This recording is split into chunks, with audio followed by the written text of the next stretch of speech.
Welcome बच्चों। आज मैं आपको क्वाड्रेटिक पॉलिनोमियल के कोफिशिएंट और जीरोस का रिलेशन पढ़ाऊंगा। इस वीडियो में मैं आपको दो सम कराऊंगा। एक सम होगा जो एनसीईआरटी बेस है क्योंकि एक्सरसाइज 2.2 में दिया है। दूसरा सम मैं अपनी तरफ से कराऊंगा जो कि एक साइड बुक का है, पर एग्जाम के पॉइंट ऑफ व्यू से बहुत जरूरी, क्योंकि नहीं पता कैसा ही फैक्टराइज हमें एग्जाम में पूछा जा सकता है।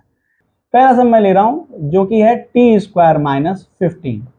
इसके हमें जीरोस निकालने हैं, साथ ही साथ इसको कोफिशिएंट से कंपेयर करके दिखाना है कि ये इसी के जीरोस हैं या नहीं, मतलब वेरिफिकेशन करना है। सबसे पहले हम यहाँ पर देखेंगे कि यहाँ पे अपने पास जो पॉलिनोमियल है वो दिया हुआ है P T equal to T square minus 15। अगर ये इसको इस तरह से लिख लिया जाए टी स्क्वायर माइनस रूट 15 का स्क्वायर, तो एक आइडेंटिटी में कन्वर्ट हो जाएगा। मतलब अब यहाँ पे आप आइडेंटिटी लगा सकते हैं t plus root 15 and t minus root 15। और आप यहाँ पर ध्यान से देखिए तो अब हमें यहाँ पर इसके जीरोस निकालने हैं। ये सिर्फ फैक्टराइज हुआ है। फैक्टराइज जैसे आप 9th में करते थे वैसे आप 10th में कर सकते हैं। तो ये फैक्टराइज हो चुका है, पर अभी जीरोस नहीं निकले हैं। जीरोस निकालने के लिए क्या करते हैं, तो हम लिखेंगे टू गेट जीरोस लेट हम pt को मान लेंगे 0 के बराबर, तभी जीरोस निकाले जा सकते हैं, वरना जीरोस नहीं निकाले जा सकते। अब लेट कर लिया है, इसका मतलब t प्लस रूट 15 हो गया 0 के बराबर। कोई क्यों हो गया, देखिए हमने इस पूरे pt को मान लिया 0 के बराबर, मतलब इन दोनों का प्रोडक्ट है 0। अगर किन्हीं दो चीजों का प्रोडक्ट है 0 तो उसमें तीन कंडीशन होगी, या तो a वाला पार्ट 0 है, या b वाला पार्ट 0 है, या दोनों ही 0 है, तभी तो मल्टीप्लाई 0 आ रहा है। तो मैंने पहले वाले को माना 0, तो पीटी पूरा 0 तो एक करके लेंगे। तो यहाँ t की वैल्यू आ गई माइनस रूट 15। अब इसको हम दे देंगे अल्फा का नाम। ऐसे ही दूसरी जगह हम ले सकते हैं आपके पास t minus root 15 equal to 0। तो यहां से t की वैल्यू आ गई रूट का 15। इसको हम बीटा नाम दे देंगे, जैसा आपको पिछली वीडियो में पढ़ा दिया गया है। जिनने वो रूल नहीं पढ़ा है वो रूल्स को पढ़ सकते हैं इस वीडियो से। अब हमको ना अल्फा और बीटा का रिलेशन निकालना है। अच्छा, इससे आप एबीसी कंपेयर कर लीजिए। हमारे जनरल फॉर्म है A X square plus B X plus C. आप कोई कह रहे हैं यहाँ तो एक्स है नहीं, कोई बात नहीं, आप इसको लिख सकते हैं ना ऐसे, A T square plus B T plus C. Compare कीजिए तो यहां से a इक्वल टू आ जाएगा 1, b है ही नहीं, मतलब bt वाला टर्म है ही नहीं, ऐसे इसमें bx है तो bt वाला टर्म है नहीं, तो हम उसको लिख लेंगे 0। और c हमारा है यहां पर माइनस का 15। अब हम करते हैं वेरिफिकेशन। वेरिफिकेशन कैसे करेंगे भाई, हमें याद होना चाहिए अल्फा प्लस बीटा क्या होता है, माइनस बी अपॉन ए। अल्फा आपका क्या है, देखिए यहां से माइनस का रूट 15, और बीटा क्या है प्लस का रूट 15। अच्छा, यहाँ पे माइनस बी है ये नहीं, और ए क्या है आपका 1, तो ये हो गया 0 इक्वल टू 0। तो आपका LHS इक्वल हो गया RHS के।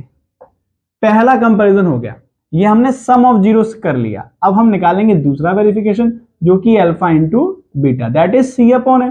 अब अल्फा इंटू बीटा मतलब माइनस का रूट 15 इंटू रूट 15। आप इसको लिख सकते हैं सी अपॉन ए। अच्छा, सी क्या अपना यहाँ पे माइनस का 15 अपॉन 1।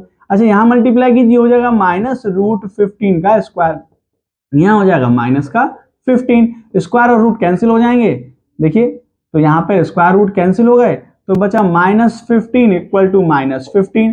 तो यहां भी लिख सकते हैं LHS इक्वल टू RHS। इसका मतलब हमने जो जीरोस निकाले हैं वो सही जीरोस हैं। अगर ये वेरिफिकेशन इनकरेक्ट हो गया, मान लीजिए रॉन्ग हो गया, तो इसका मतलब हमने जीरोस निकाले हैं वो उसके जीरोस नहीं है।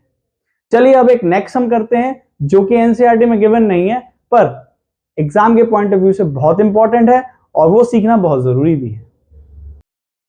अब यहां पर मैं ले रहा हूं दूसरा सवाल जो कि रूट में है। कई बच्चे रूट में फैक्टराइज नहीं कर पाएंगे, पर मैं आपको यहां पर फैक्टराइज करके दिखाऊंगा। आपको समझ में ना आए, आप कई बार वीडियो देखिए और इस फैक्टराइज को जरूर सीखिए, क्योंकि एग्जाम में कुछ भी आ सकता है।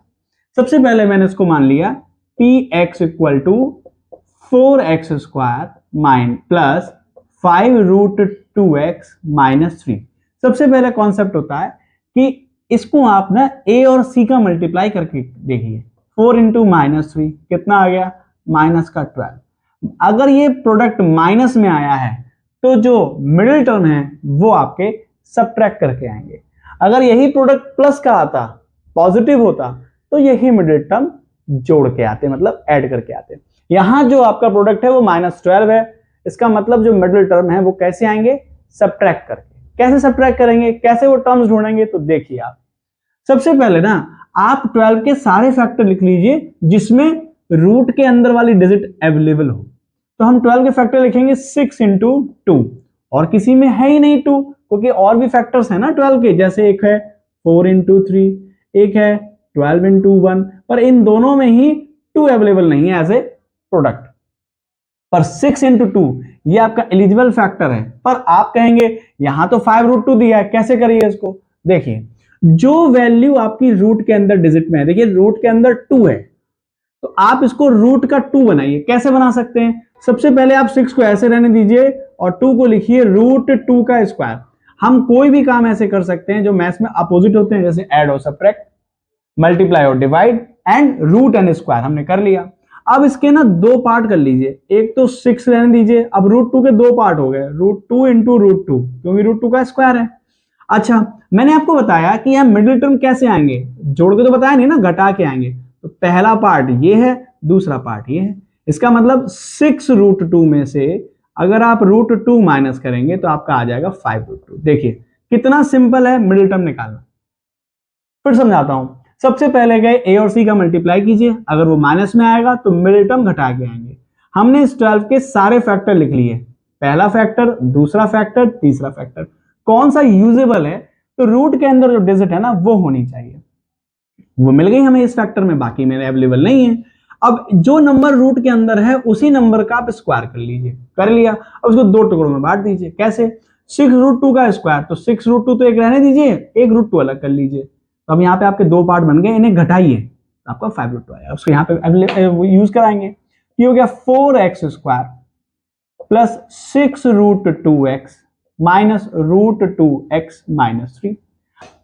देखिए अब हम यहां लिखेंगे 2 into 2x² plus 6√2x minus √2x minus 3। अब आप यहां भी √2 का स्क्वायर कर दीजिए। अब देखिए कॉमन कैसे लेंगे, क्योंकि कॉमन लेना बहुत इंपॉर्टेंट है। कॉमन लेने के लिए आप देखिए यहाँ √2 का स्क्वायर है, यहाँ 2 है, यहाँ 6 है, यहाँ √2, इन दो पार्ट में हमें कुछ कॉमन लेना है, तो हम मैक्सिमम चीज कॉमन लेते हैं। तो सबसे पहले तो दोनों में 2 कॉमन है, दूसरा √2 कॉमन है, तो आप 2√2 और वेरिएबल में x कॉमन ले लिया। यहां बचा √2x, कैसे बचा, 2 कॉमन ले लिया, √2 कॉमन लिया, दो बार है ना, तो एक बार √2 बचेगा, x बचेगा, प्लस का 3, यहां का कॉमन है माइनस का 1, √2x प्लस 3। तो अब देखिए पूरी लाइन में क्या कॉमन है, √2x प्लस 3, और क्या बचा, √2 माइनस 1। अब आगे चलते हैं, सबसे पहले आप लेट करेंगे दिए हुए पॉलिनोमियल को 0। क्यों करेंगे, आपको बता चुका हूं मैं अभी। px को हमने मान लिया 0। अब जैसे 0 मानेंगे आप, तो √2x प्लस 3 भी 0 हो जाएगा, x की वैल्यू आ गई -3/√2। अब वैसे ही आप दूसरे वाले को भी 2√2x माइनस 1 को भी 0 मानिएगा, तो x की वैल्यू आ गई 1/2√2। अब एक को तो आप मानेंगे अल्फा -3/√2, एक को मानेंगे आप बीटा 1/2√2। अब मैं उधर का पार्ट मिटा दे रहा हूं जिससे कि हम वेरिफिकेशन कर पाए। आप बार बार देख सकते हैं, वीडियो सीख सकते हैं, क्योंकि पता है इंपॉर्टेंट है और जब जल्दी सीख नहीं पाते हैं बच्चे। पर अब मैंने वीडियो इसीलिए बनाई है आपके लिए कि आपको हेल्प हो जाए। पहला क्या होता है, अल्फा प्लस बीटा, जो कि होता है -b/a। अल्फा है 3√2 माइनस का, प्लस बीटा है आपका 1/2√2, और माइनस b/a, माइनस b क्या है भाई, 5√2, तो माइनस का 5√2 एक ही जगह क्या आ जाएगा भाई 4। अब क्या इधर एलसीएम लीजिए आप, एलसीएम आ गया 2√2, ठीक है। अब एलसीएम ले लिया आपने 2√2, अब आप इसको सॉल्व करेंगे तो यहां तो कुछ है नहीं, तो माइनस का 6 हो जाएगा, प्लस का 1, ये रहेगा माइनस का 5√2/4। ये हो गया -6 अपॉन 2√2 और आ गया -5√2/4, सॉरी माइनस का 5 हो जाएगा अभी। अब बच्चे कह रहे हैं LHS RHS मिल नहीं रहा।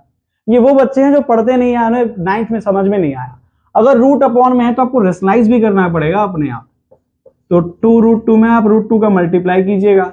देखिए √2 का मल्टीप्लाई कर दिया, जैसे √2 का मल्टीप्लाई किया ये हो गया -5√2/4 और यह -5√2/4 हो गया कंप्लीट LHS RHS।